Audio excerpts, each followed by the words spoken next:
नमस्कार। मैं doctor Vikram Kumar, G N college Nehra. आज का हमारा टॉपिक है हिंदी सेकेंड ईयर में थर्ड पेपर के अंतर्गत छायावादी कविता में जयशंकर प्रसाद की कविता है हिमाद्री तुंग श्रृंग से। इस कविता की व्याख्या आज हम करेंगे। तो सबसे पहले जान लेते हैं कि जयशंकर प्रसाद जो छायावादी के 4 स्तंभ थे, प्रसाद, पंत, निराला और महादेवी वर्मा, में एक प्रमुख हस्ताक्षर है। इनका जन्म काशी में हुआ है 1890 में और मृत्यु 1937 में। कुल 47 साल की ज़िंदगी इनकी रही है। इनकी शिक्षा दीक्षा घर पर ही हुई है। सारे शास्त्र, वेदों को, पुराण को उन्होंने पढ़ा था घर पे ही। इस वजह से इनकी रचनाओं में भारतीय संस्कृति की झलक बहुत ज़्यादा खुल के दिखाई देती है। अब चूँकि ये जो जब लिख रहे थे उस समय अंग्रेज़ों का राज था, पूरी तरह से खुल कर के वो लिख तो नहीं सकते थे, लेकिन 1920 आते आते भारतीय राजनीति में खुल करके अंग्रेज़ों का विरोध होना शुरू हो गया था। तो इससे पहले का जो भारतेंदु युग है, द्विवेदी युग है, उस तरह जिस तरह से कविताएं वहाँ छुपी हुई है अंग्रेज़ों के विरोध में, उसके अपेक्षा इनकी कविताओं में या इस युग की छायावादी युग की कविताओं में अंग्रेज़ों का जहाँ जहाँ वर्णन हुआ है वो खुल के हुआ है, उनके विरोध में दिखाई देता है। प्रसाद जी मुख्यतः नाटककार हैं। इसके अलावा भी उन्होंने कविता बहुत सारी लिखा है। इनका जो संग्रह है खासकर झरना, लहर, कमायनी, आंसू, चित्रधारा और करुणालय है। इसके अलावा इन्होंने जो है नाटक ध्रुव स्वामिनी, अजातशत्रु, जन्मेजय का नागयज्ञ, चंद्रगुप्त, स्कंदगुप्त नामक प्रसिद्ध रत्न नाटक इन्होंने लिखा है। उपन्यास भी इनकी है, कहानी भी है थोड़ी सी। तो इसमें जो ये जो कविता लगा हुआ है, ये कविता चंद्रगुप्त नामक जो नाटक है उस नाटक के 6ठे अंक से ये लिया गया है। वहाँ एक पात्र है राजकुमारी अलका। ये अलका अपने देशवासियों को देश की आज़ादी के लिए इस गीत के माध्यम से उनको आह्वान करती है कि आइए देश की आज़ादी में भाग लीजिए।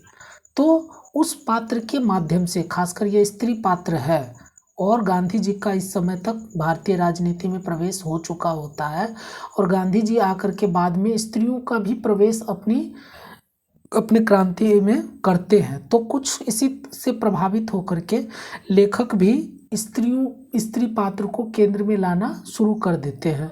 तो ध्रुव स्वामिनी नाटक का जो नामकरण है वो स्वामिनी, ध्रुव स्वामिनी, वो स्त्री को केंद्र में रख करके ही चंद्रगुप्त है, तो वो उसका नामकरण किया गया है। और यहाँ जो आप देख रहे हैं चंद्रगुप्त नाटक है, तो इसमें अलका से कहलवाया गया है ये गीत। वो चाहते तो किसी पुरुष से भी गवा सकते थे, लेकिन उन्होंने ऐसा न करके एक स्त्री पात्र से कहलवाया है।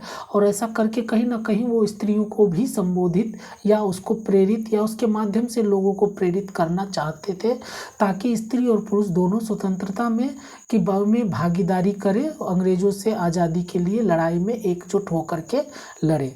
तो छोटी सी कविता है, वैसे कहने को तो लेखन शैली में छोटी है, लेकिन भाव इसके बहुत बड़े हैं और समकालीन कविता है। समकालीन क्या, आज से भी, आज की भी अगर हमारे देश की आज़ादी की बात हो या दूसरे देश अगर आक्रमण करे तो उस संदर्भ में भी ये प्रासंगिक हो सकता है या है।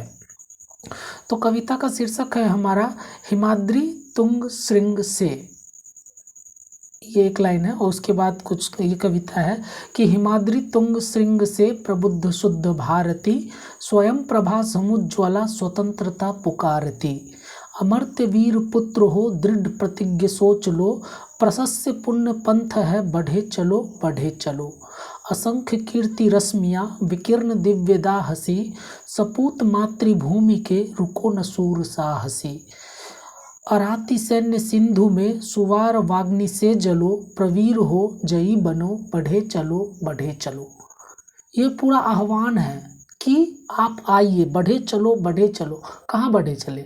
देश की जो आज़ादी के लिए संकल्पित हो गए थे लोग, नेतागण, आज़ादी के नायक लोग, तो उसके साथ निभाने के लिए, उसका साथ देने के लिए, उसके कंधे से कंधा मिला करके अंग्रेज़ों को यहाँ से भगाने के लिए और देश की आज़ादी के लिए वो कह रहे हैं कि आगे बढ़े चलो।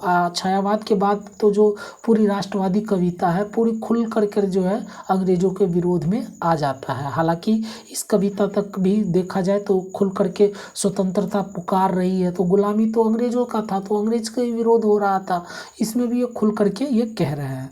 तो ये लिखते हैं कि हिमाद्री तुंग श्रृंग से, हिमाद्री हिमालय के तुंग ऊंचे श्रृंग से, पर्वत श्रेणी से, प्रबुद्ध शुद्ध भारती, प्रबुद्ध बौद्धिक व्यक्ति, शुद्ध भारती, भारती सरस्वती और भारती भारत में रहने वाले लोग भी, तो वो लोग जो शुद्ध है, जो सरस्वती के समान उज्ज्वल है, ज्ञानी है, बुद्धिमानी है, ऐसे लोगों को कह रहे हैं स्वयं प्रभा समुज्ज्वला, अपने आप से जो है उज्ज्वलित हो, सुंदर हो, स्वच्छ हो, स्वतंत्रता पुकारती। ऐसा व्यक्ति जो चरित्रवान हो, ऐसा व्यक्ति जो बुद्धिमान हो, ऐसा व्यक्ति जो शुद्ध हो, ऐसे लोगों को प्रेरणा ये दे रही है कि आपको स्वतंत्रता पुकार रही है। तो स्वतंत्रता तो एक क्या कहते हैं सैद्धांतिक संकल्पना है, लेकिन पुकार रहे हैं, और कोई पुकारता कौन है? कोई व्यक्ति पुकारता है। तो कहने का ये मतलब है कि यहाँ स्वतंत्रता का मानवीकरण कर दिया गया है,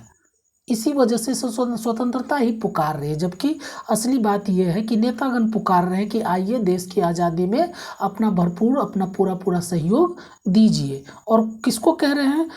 वैसे व्यक्ति जो बुद्धिमान है, वैसे व्यक्ति जो शुद्ध है, निष्कलंक है, और स्वतंत्रता की मांग करना कोई कलुषता की तो बात है नहीं, कोई बेईमानी की बात है नहीं, तो इसमें डरने की भी कोई बात नहीं है। इसलिए ऐसे व्यक्ति, ऐसे भारती के तरह, ऐसे सरस्वती के तरह, ऐसे बुद्धिमान लोग जो है आइए आगे आकर के आपको जो है स्वतंत्रता बुला रही है। वो स्वतंत्रता बुला रही, किसकी स्वतंत्रता? जो लोग आएगा साथ देने वो तो आज़ाद होगा ही, अन्य जो साथ नहीं देने आएंगे वो भी आज़ाद होंगे। और यही हुआ ही 1947 के बाद। क्या सिर्फ वही क्रांतिवीर थोड़े ना आज़ाद हुए? सबके सब आज़ाद हुए। तो सबको पुकार तो नहीं रही थी, कुछ लोगों को जो बुला रही थी, जो बौद्धिक थे, जो शुद्ध थे, जो सरस्वती की तरह ज्ञानी थे, वो ऐसे लोगों को बुला रहे हैं। अब फिर आगे विशेषण दे रहे हैं कि अमर्त्य वीर पुत्र हो। कैसे पुत्र हो? अमर। बहुत सारे परंपरा में देखें तो देवता राक्षसों का युद्ध हुआ, जहाँ देवता लोग जीते हैं। आगे आकर के मुसलमानों से भी युद्ध हुआ, उसमें भी लोग जीते हैं। और उससे आगे आकर के अंग्रेजों से युद्ध हुआ, और जो भी स्वतंत्रता की लड़ाई में लड़ा मरा वो हमेशा के लिए अमर हो गया, वीर कहलाया। तो ये वही कह रहे हैं कि अमर्त्य वीर पुत्र हो, दृढ़ प्रतिज्ञ सोच लो, और दृढ़ता के साथ समझ लो, सोच लो, ये जो आज़ादी की लड़ाई है उसमें तुम क्यों जाओगे, क्यों जरूरी है ये लड़ाई, इस चीज़ को तुम सोच लो, दृढ़ प्रतिज्ञ सोच लो। प्रशस्य पुण्य पंथ है। अब वो रास्ता बता रहे हैं कि ये जो तुम स्वतंत्रता तुम्हें जो बुला रही है और आज़ादी के मार्ग पे जो तुम चलोगे, ये कैसा मार्ग है?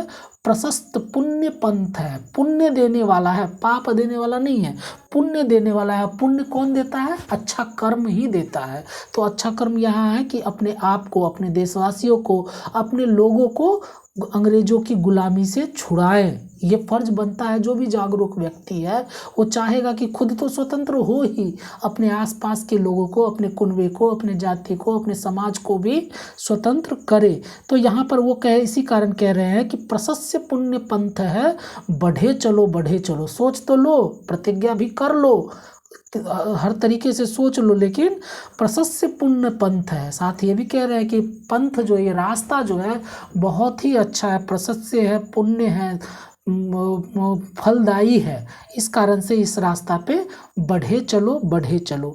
असंख्य कीर्ति रश्मियाँ, तो फिर से अब उसकी पुरानी संस्कृति को याद दिलाते हैं, क्योंकि भारतीय शब्द आ चुका है इससे पहले।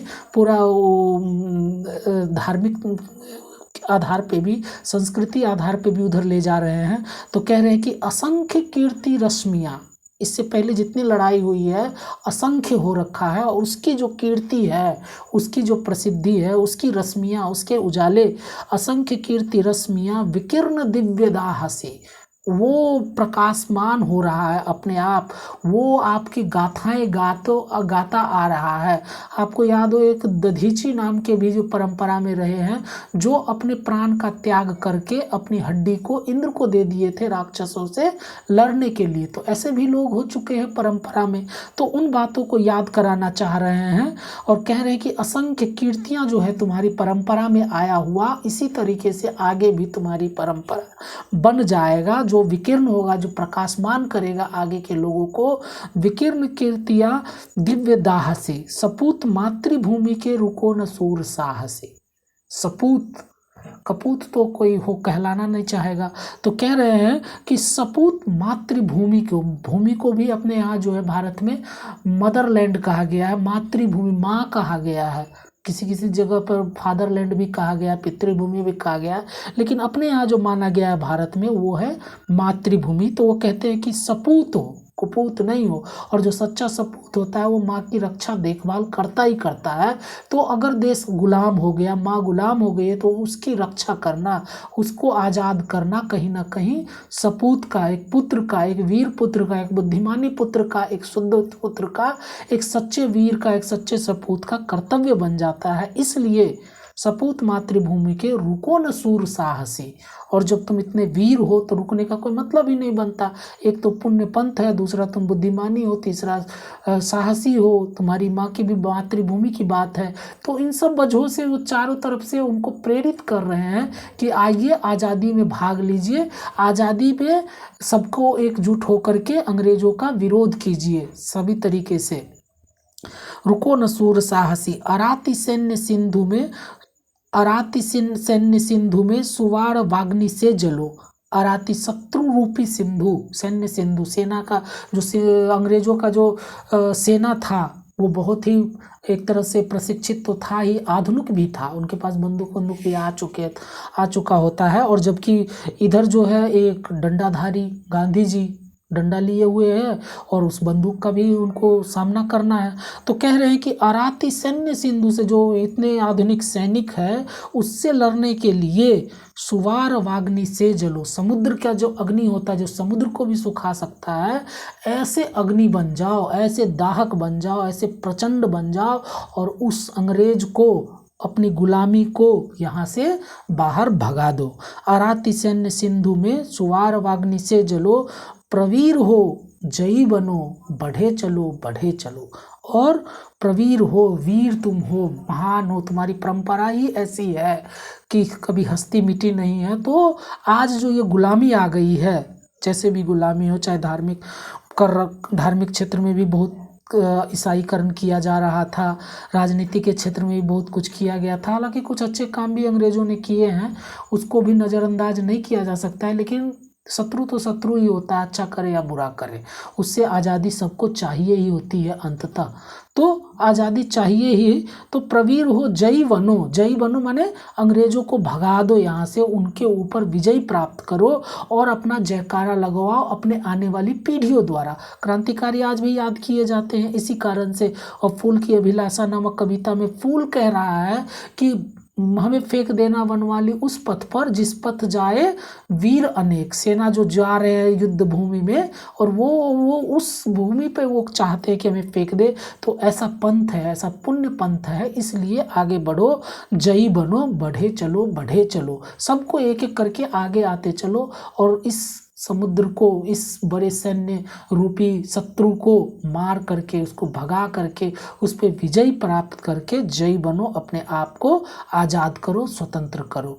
तो पूरी कविता जो है तत्सम प्रधान शैली में है और इसको पढ़ते हुए शरीर में ऐसे ही अपने आप जोश आ जाता है, टंकार एक उत्पन्न होता है। और छंदबद्ध भी एक तरह से इसमें है, देख सकते हैं कि आप इसमें क्या कहते हैं, मानवीकरण तो हुआ ही है, अंत्यानुप्रास भी इसमें दिखता है। भारती, पुकारती, सोच लो, बढ़े चलो, फिर बढ़े चलो बढ़े चलो, ये इस तरीके से इसमें अलंकार भी कई सारे आ गए हैं। शब्द तो आपका संस्कृत निष्ठ है, इसके बावजूद तत्व प्रधान है, इसके बावजूद समझने में उस तरीके का कुछ लोगों को कठिनाई नहीं होगा। साथ ही ये संस्कृत निष्ठता की वजह से एक लयात्मकता भी आ गई है, जोश भी आ गया है कि जो भी या तो सुनेगा या पढ़ेगा, दोनों ही तरीका से उसके ऊपर प्रभाव जरूर पड़ेगा। तो ये प्रसाद की जो ये कविता है जागरण गीत सा है एक तरह से, और वो जागरण किसके लिए? आज़ादी के लिए, स्वतंत्रता के लिए, अंग्रेजों से मुक्ति के लिए है। ठीक है, इतनी कविता हो गया। कोई दिक्कत हो तो पूछ सकते हैं बाद में। ठीक है, थैंक यू।